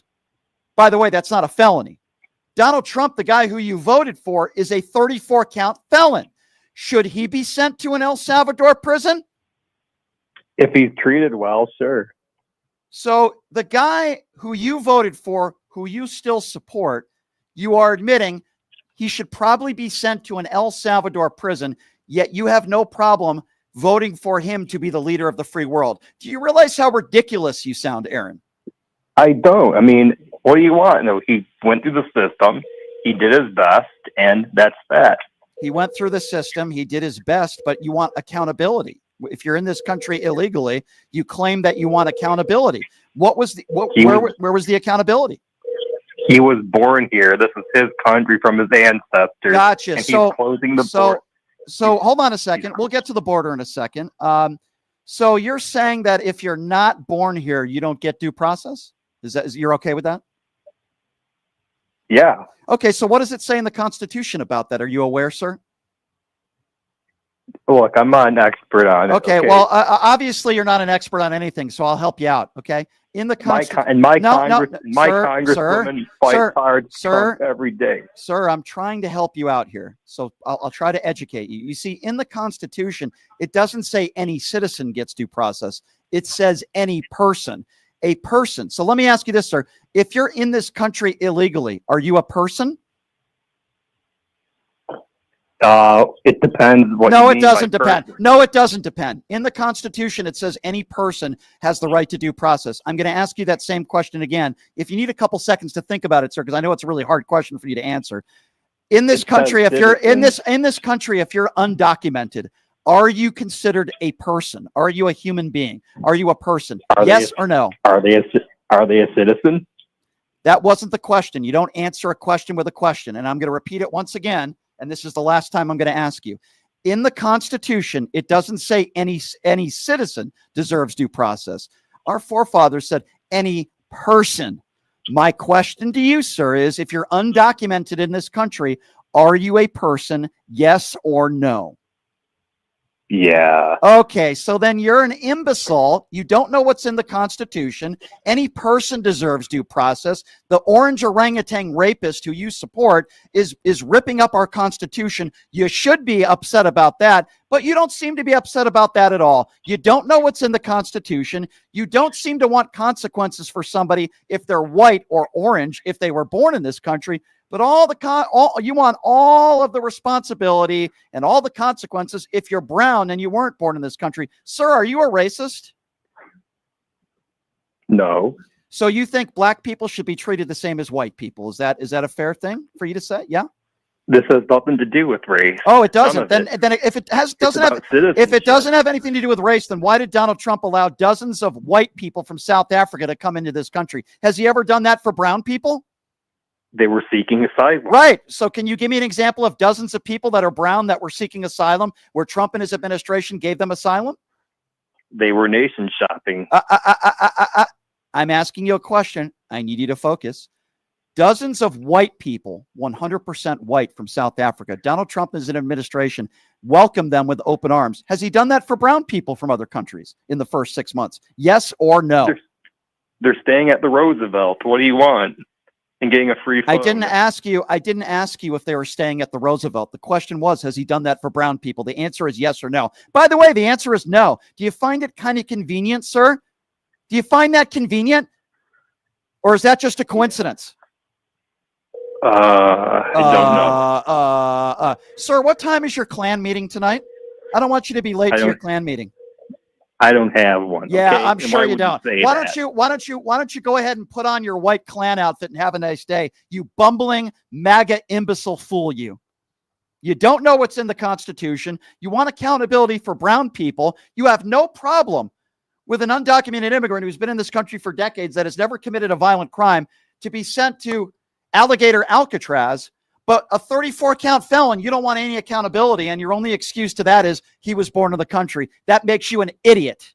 I hope you are deported. I hope you're sent to Gaza and you're never allowed back, because it's idiots like you that made Donald Trump president of the United States, and you're an embarrassment. 702-221-7283. Let's go to Paul. Paul is next up on PTL. What's up, Paul? Hi there, Brian. Thanks for taking the call. Sure. I just want to make a few points as a dad and a 66-year-old UK man.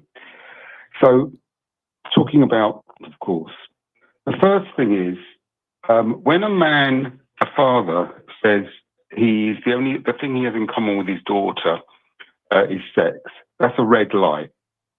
That's when the police should be knocking on the door within a few hours, and in the UK they'll be knocking on the door for sure by the next day. Locker room talk is not what Trump did on the Access Hollywood. I know what locker room talk, you know what it is. When I was a teenager, we engaged in a bit of locker room talk, saying how gorgeous some girl was. But what he said is protective custody talk, where nonces, which I don't know if that's the UK term, nonces, criminals who are not of the normal criminal element are put in protective custody. That's where people talk like that, the way Trump talk. When he mentioned the other day on a clip that the Midas touch dropped, that he wouldn't go below 13-year-old, that's another red light. Police knocking on the door the next day. It's quite clear, quite straightforward. Man hasn't even got the self-control to hide the fact that he's a paedophile. Well, self-control to even hide it. It's pretty evident just based on his behavior. Can you imagine what right-wing MAGA Republicans would say if Joe Biden was once best friends with one of the most famous child predators on the planet? What would they say if Joe Biden was seen with all these pictures with somebody like a Jeffrey Epstein, and then all of a sudden Joe Biden said, I don't want to talk about Jeffrey Epstein and I don't want to release all the files, and they want to talk about everything and anything else but Epstein, and then Epstein's confidant, Maxwell, if Joe Biden's DOJ went to try to get to Maxwell, we all know why they're doing that, because they want to make sure she shuts up. I mean, MAGA Republicans would be talking about this 24/7. Yeah, and did you hear the thing with the rapper? I can't remember his name, Uncle Luke, I think it was. Did you hear the Midas Touch drop that interview with, I think it's Uncle Luke, his name is. I didn't. I'll have to check that out. It's brilliant. It's incredible.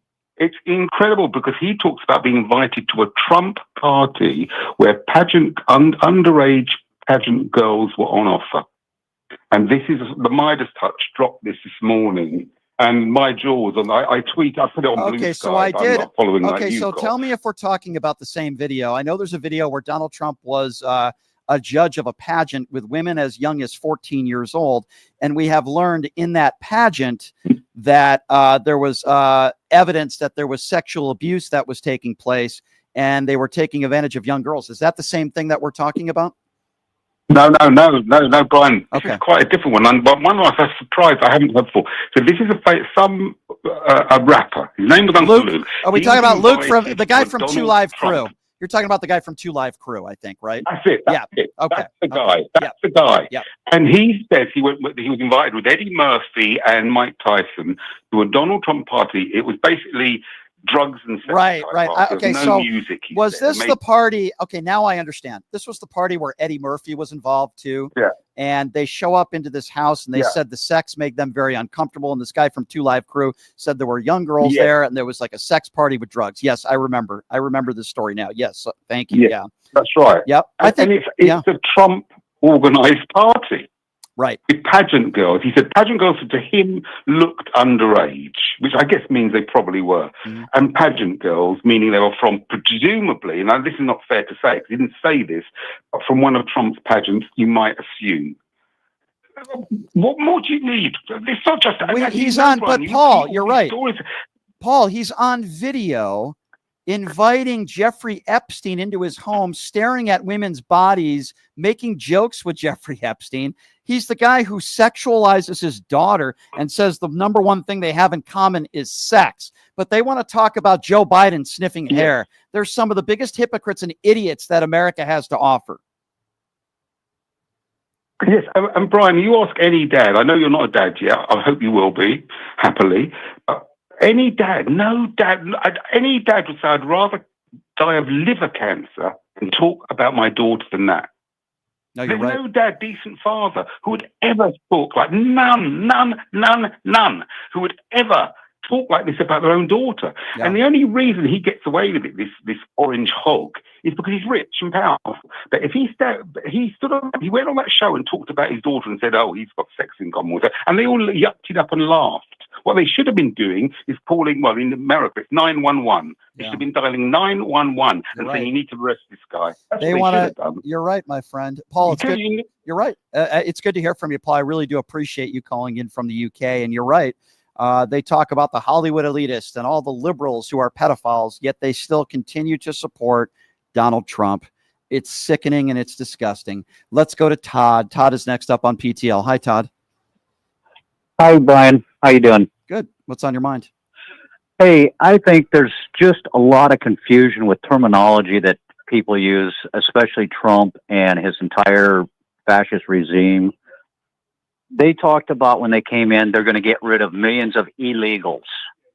Okay. The illegals that they're talking about was the Biden CPD-1 app, where people came across legally, crossed the border, through Border Patrol, got across, and started their asylum cases. These people are not here illegally. He calls them illegal because he thinks Biden's rule was illegal, and he even, shot that down the first thing he did and said they're all illegal. And that's where all these people are pissed off, because all these maggots, they're pissed off because all these illegals are here. They're not illegals. So you're right. It's the terminology that they're using. You're right. You're right on that front. And that's a good point you bring up. But I'm going to bring up another point. They also said Tom Homan and his group of idiots also said that they were going to be, their number one priority was going after the violent undocumented immigrants. We learned that that's not true. Well, that's the problem. The problem is the violent ones end up in jail, and they're not even going to the jails and getting the ones that are here illegally that are violent. I agree. Get rid of those people. Right. I agree. I don't think there's any American here in the United States that wants an illegal criminal here. Okay. Yeah. But the problem is the people that they're going after are the people they can track, because they all came through that app. They can track them. They know where they work. They know where they live. They know the communities they live in. And they know that other people that live there are probably also here undocumented. So just grabbing everybody, indiscriminately, just grabbing everybody, and not even no due process. Just take them and grab them and throw them wherever the hell they want, just because they say they're illegal. They're even taking U.S. citizens, and that's bullshit. Yeah, you're right. Okay? You're right. We got to watch the American language. People we got to watch the language, my friend. I really do appreciate your phone call, though. Thank you so much. And you're absolutely right. It is BS. And America needs to understand, and particularly Trump supporters need to understand the damage that he's doing to this country and the way he's treating these human beings like animals. Thank you for the call, sir. I appreciate you. Let's go to Tez. Tez is next on PTL. What's up, Tez? Hey, what's up, Brian? I'm still exhausted from Al's call, man. I had to go throw some cold water on my face. I just wanted to mention, look, one of the reasons why your show and Grant's show and Adam's show and you guys as like truth warriors do so well is empirical facts are like MAGA kryptonite, right? And so it's funny watching people, not just like Al, because he was the epitome of such, but contort themselves to try to defend, as you had said, an adjudicated, but you left out self-admitted, right? So the tapes of him saying grabbing women by their genitals was an admission of guilt. I really don't even know how any woman, after seeing that tape, could muster up enough courage to walk in the voting booth, or any man who has a daughter and watch an elderly man like that make sexual references about sexual assault. Exactly. You're right. And then in 2006, he goes on and says about his own daughter, if she were my daughter, I'd be dating him, right? That's enough to make you vomit. They're asked when he's sitting next to his daughter, he's being asked in an interview, which I played, what do you think you guys have in common the most? Ivanka says golf and real estate. Okay, fair. Donald Trump, first thing that he says is sex.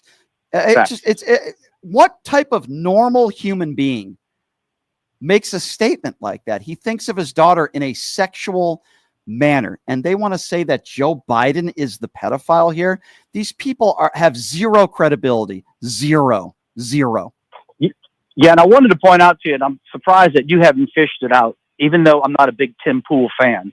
There is an interview with Dan Bongino on Tim Pool's show where Bongino says that he has confidence. This is before he was appointed, obviously. confidentially spoken to a journalist who claims Epstein was an asset for a Middle Eastern country. And that Middle Eastern country has the Epstein tapes. Go pull it. It's on YouTube. I found that to be incredibly interesting after he got appointed, because he has to know the truth. Well, here's what I will say, my friend. And by the way, I appreciate your call. Thank you for your kind words. Whether that's true or not, here's what Dan Bongino knows. Here's what Kash Patel knows. And certainly here's what Pam Bondi knows. Donald Trump is all over those Epstein files. Now, whether Jeffrey Epstein was an asset to a country, I've heard that rumor. To me, that's irrelevant. What to me is the most relevant right now is that we don't get to see all the Epstein files because Donald Trump is hiding it from the American people, just like he hid his taxes and he continues to hide his medical records. He's hiding something. We know what he's hiding. 702-221-7283, the number to call. We are also in the YouTube super chat if anybody wants to make a donation. Let's see, who are we going to next here? Let's go to Dave. Dave is next up on PTL. What's going on, Dave? Hey, how you doing, Brian? Hey. Thanks for taking my call. I'm the moron they call me. Remember, they call me a moron. I called you a moron? What? Come again? No, remember, what's his name on Wednesday? Forgot. Well, I was kidding around with you guys, but we're having a good time. Oh, okay. Okay. But anyway, hey, I have something for you that's going to blow your socks off. Okay. Are you ready? Sure. I'm ready. Why don't you have the Lincoln Project, Will Wilson, on your show? Somebody The wants Lincoln to, Project. if somebody has a contact they would like to share with me and email it to me, I will gladly put that in. I would happily do that. All right. So my other point is that I want to make is that a lot of these people that call your show, and these people, because I'm totally an independent. I actually voted for Barack Obama twice and Clinton. Mm-hmm. So a lot of people call your show and they debate with you because they are afraid to admit to themselves that what you're saying is true, and they're peeing in their pants if they find out it ends up being true at the very end of his presidency. Mm-hmm. So they're basically holding on their bootstraps right now until the very end to find out, you know something, I was wrong. So they're holding on their bootstraps because they can't admit to themselves that you were right and they're wrong. Yeah. So that's why they're scared to admit themselves that they voted for the wrong person. And that's why they're going to keep holding on to this president. Doesn't matter what he does. And as far as I'm concerned, if anybody wants to know more about, the things that Donald Trump has done, you have to type in Keith. I don't know if you heard of Keith Edwards on one of his shows. Yeah, sure. I know Keith Edwards. Yeah, he's got all the videos of Trump, all of them. He's got every single one of them on his platform. So if anybody wants to know the truth about Trump, he's got them all. At this point, though, I appreciate your show. I appreciate you for calling in, sir. Thank you. At this point, if people don't know who Donald Trump is, then I'm at a loss for words. If you don't know what Donald Trump represents, who he is, then you're lost, you're gone, and you're a waste of my time. Thank you for the call, my friend. 702-221-7283 is the number to call if you want to be a part of the conversation. Let's see, who are we going to next year? Next caller is Peter. Hi, Peter. Thanks for calling in. What's on your mind? Hey, Brian. Great show as always. Thank you. And the quality of your guests lately, I mean, always, but lately especially, has been truly great. Adam was a beast on CNN last night. He was. I called last week to suggest Dean and Parker, so I'll try to call back tomorrow. But I think it's truly a testament also of like how much on fire you are. So appreciate everything that you're doing. Thank you. Yeah. I have a quick two-part question on that though. Sure. One, will we ever see you next to Adam and Abby Phillips? And two, is there any other show besides the Piers Morgan show that you would want to do one day, such as that, like on a national platform? So that's a really good question. I was asked about CNN. The issue I have is they film that in New York. So the only way that I can't do that virtually. So I'm on the other side of the country. So the only way I'd be able to do a show like that is if I flew in. And then I'd have to maybe take off some time from work. So that would be tricky. The thing I like about doing the Piers Morgan show is it's virtual. So any show that wants me on virtually, I'm working on maybe jumping on Newsmax. But what shows would I really like to do? I would like to sit down. Well, I was actually offered to do the PBD podcast, but it was another issue where I would have had to have been in Florida to do it. And I I'm not really one of those people that wants to fly out just to do an interview and then fly back. I want to do it virtually. So the shows that are willing to have me on virtually are the shows that, I would prefer to do. I would love to sit next to Charlie Kirk, and I wouldn't want to sit next to him, but I would like to sit across from him and have a debate with him. Tim Pool's another one. I would love to sit across from Tim Pool and have a debate with him. The shows that I enjoy doing are the shows that allow me to debate MAGA Republicans. And I am appreciative of the fact that I'm able to do that on the Pierce Morgan Show. I'm going to be debating Ben Ferguson tomorrow, somebody that I've been wanting to debate for a very long time. So the shows that I want to do are the shows where people agree with me, the shows where I can get into it with people, if that makes sense. Definitely. Well, looking forward to it. Looking forward to continuing to see it. Thanks for everything. Thanks. And call in, because Parker's going to take some phone calls tomorrow. So be sure to call in. You'll be able to speak to Parker. Okay, my friend? Will do. All right. Thank you. And by the way, Parker's going to be joining us on the show tomorrow, hour number 1. Let's go to Jim. Jim is next up on PTL. Hey, Jim, what's going on? Hi, thanks for having me. Sure. I'm kind of a newer listener and viewer, and I have 3 points that I would like to bring up with you. Okay. Is that okay? Yeah, hurry. Okay. Go. I'm waiting. So number 1 is that if someone's breaking into your house, do you call the police on them? If someone's breaking into your house, do you call the police on them? I would say that's Would you call the police? I would say that would probably be a good thing to do. There are some people that self-defense use weapons. Yes. Okay, well then why is it you have an issue if someone breaks into our country that we're stopping them? Because when somebody when somebody breaks into your home, I would assume they have the intention of not wanting a better life for themselves or their families. When somebody comes into the country, in most cases undocumented illegally, they're seeking asylum. In some cases, they want a better life for them and their family. For you to conflate the two and to say that breaking into somebody's home, in most cases to steal things or to harm someone, is completely different than someone that enters the country illegally. That is the most ridiculous analogy I've ever heard in my life. That's stupid, sir. I'm going to disagree with you, because I think that people that are coming in, and there might be a few good ones, but whoa. Hold on.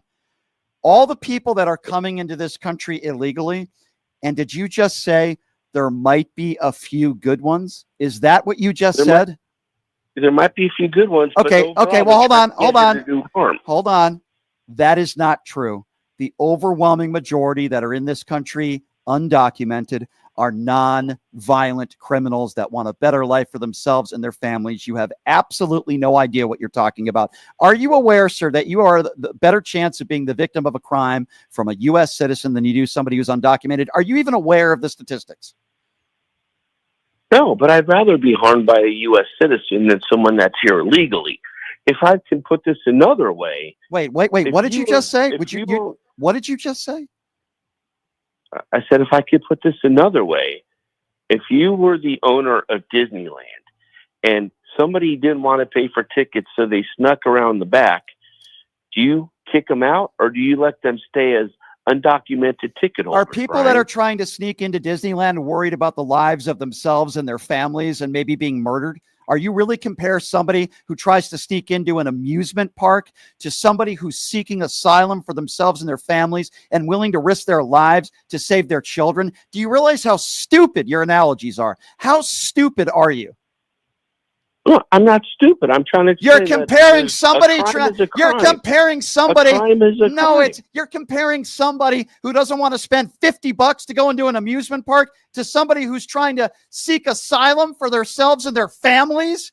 And you're saying a crime is a crime? A crime is a crime. A crime is a crime. Yes, a crime is a crime.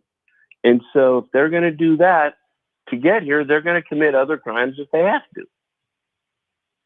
So all we're trying to do is if they get arrested coming out of court, then we're just taking them out and putting them back where they're going to eventually get to, back to. So you're comparing a family who are seeking asylum, trying to come in perhaps from a legal port of entry because they're worried about the lives for themselves and maybe their kids. And you're comparing that to some moron, maybe you, who is trying to break into Disneyland because they want to go on It's a Small World After All ride for free. Well, wouldn't they want to do that for their kids, to take their kids to Disneyland? What's the difference? You're If they're comparing. bringing the You're kids you're up or asking me. better. You're asking me what's the difference between families that are trying to get their kids into this country seeking asylum because they want them to stay alive, to a parent or parents who don't want to spend $50 for a ticket so that their kid could go on an amusement park ride. You can't possibly understand how stupid you sound. It's a crime. It's a crime. The second thing I'd like to bring up is that I've only been listening for a short time to your show, but you appear to be like a one-trick pony. Every time that you talk about Trump, it's always the same thing. 34-count convicted felon, rapist, 34-count convicted felon, rapist. Do you have anything else? Yeah, I do. Would you like to hear the list? Well, yeah. Otherwise, Oh, you would? Okay. Attacking Gold Star families, calling our brave men and women in uniform suckers or losers, dodging. You said you wanted to hear a list. Dodging the military. Don't forget about the one where you always talk about. He doesn't like the members of the military that get caught. You say that a lot. Yeah, because he did talk about John McCain. That's kind of an important one. But let's talk about what he's done in the last 6 months. How about not giving? No, I'm trying to. Hey, that means in downtown New York. Yeah, and I'd still win. Yeah, you would probably still. If he shot somebody on Fifth Avenue, douchebag, would you still vote for him? No, the point is you answer the question. Answer the question. If he shot somebody on Fifth Avenue, I'm asking. Hey, Jim. Jim, I'm trying to help you out. If Donald Trump shot somebody on Fifth Avenue, would you still vote for him? The point is that answer the question, Jim. Answer the question. If Donald Trump shot somebody on Fifth Avenue, would you still vote for him? Why do you keep bringing up the Why won't you answer that question? Because this is what you do. Because you're a cultist. That's what you cultists do. Because you're a cultist, Jim. Jim, you're a cultist. When someone brings up a good point to you, you haven't brought up. What about no? You're right, Jim. Jim, I'll hand it to you. Jim, I'll hand it to you. You're absolutely right. You made such a great point. Somebody breaking into Disneyland because they want to go on a free roller coaster ride and they don't want to spend $50 is exactly the same thing as a family that is seeking asylum trying to live. You made such a great point. Somebody breaking into a home because maybe they want to commit a sexual act or they want to steal from you is exactly the same thing as a family trying to seek asylum, trying to save the lives because they want a better life for their kids. Yeah, you made so many great points on this show. Ladies and gentlemen, Jim is Donald Trump's base. And Donald Trump's base are middle-aged, uneducated, ill-informed bigots, just like Jim, who called into this show. Jim, have a nice day, and I hope they deport you to an El Salvador prison, and I hope you're never allowed back. Because quite frankly, we're all dumber having to listen to you for 5 minutes. All right, everybody. I appreciate everyone coming on the program and chiming in, especially on the YouTube Super Chat, of course. My website, by the way, is pushingthelimits.live. Again, that's pushingthelimits.live, where your questions and comments also can be heard in the YouTube Super Chat. Eileen says, sorry, Brian, Darlene is the only reason I listen to this show. Thank you, Eileen, although we love Darlene too. She's the best. Chris says, rest in peace, Ozzy Osbourne. Great show today, Brian. Keep speaking the truth. Well, thank you, Chris. I appreciate that. Yes, that is true. We lost Ozzy Osbourne at the age of 76. Hey, tomorrow on the show, we got Parker joining us. Very popular podcaster. He's also going to take some of your questions. So first hour, you're going to want to pay attention because he's going to be taking calls. And I certainly appreciate Destiny joining us as well. It appears as though I'm going to be on the Pierce Morgan show tomorrow. And I'll be debating Ben Ferguson. So I'll update you guys on social media, but they have asked me to do the show tomorrow. So that will be a lot of fun, debating Ben Ferguson. Pushingthelimits.live is the website where you can make donations, $5, $10, $20 a month. We're independently owned radio show, so you're supporting independent media. Be active on our YouTube page. We just passed 130,000 subscribers. We'll see you tomorrow. Parker's going to be joining us, ladies and gentlemen. You're not going to want to miss that. Have a great day, everybody. Hey, everybody, are you struggling to find a pizza place that reminds you of Brooklyn? That true blue New York style pie? Well, worry no more. Stallone's Italian Eatery Pizza is a knockout.